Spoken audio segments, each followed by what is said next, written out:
દ્વારકામાં રખડતા પશુના ત્રાસથી લોકો ત્રસ્ત થયા છે। બેટ દ્વારકામાં બજાર વચ્ચે આંકલા બાખડ્યા। આંકલાની લડાઈમાં પાથરણા ઉડાવ્યા। પાથરણા ઉડાવતા માલસામાનને નુકસાન થયું છે। તંત્રની ઢીલી નીતિથી સ્થાનિકોમાં આક્રોશ।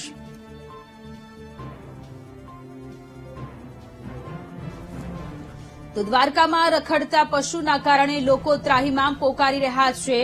એક બાજુ ઘણા બધા લોકો રખડતા પશુઓને કારણે જીવ ગુમાવી રહ્યા છે, ત્યારે દ્વારકામાં બજારમાં બે આંખલા બાખડતા એક સ્થાનિક લોકો કે જે લોકો પાથરણાવાળા છે તે લોકો પણ પરેશાન થઈ રહ્યા છે।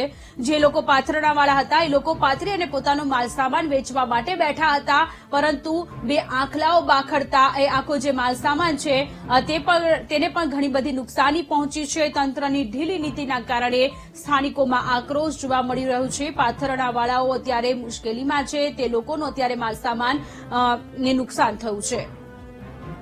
સંવાદદાતા કૌશલ ફોન લાઈન પર જોડાયેલા છે। કૌશલ, દ્વારકામાં રખડતા પશુના ત્રાસથી લોકો ત્રસ્ત થયા છે। પાથરણાવાળા અત્યારે તે લોકોના માલ સામાનને ઘણું બધું નુકસાન થયું।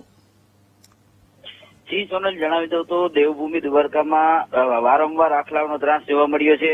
ફરી એકવાર યાત્રાધામ બેટ દ્વારકામાં આખલા બાખડતા જોવા મળ્યા। આખલા બાખડતા પબ્લિકમાં ભાગદોડ થઈ અને દિવ્યાંગ વ્યક્તિ જે પોતાનું પાથરણો પાથરી અને સામાન વેચતા હતા તેનો માલ સામાન તૂટી અને મોટું નુકસાન થયું છે। જી ખુશાલ, આભાર તમામ વિગતો માટે।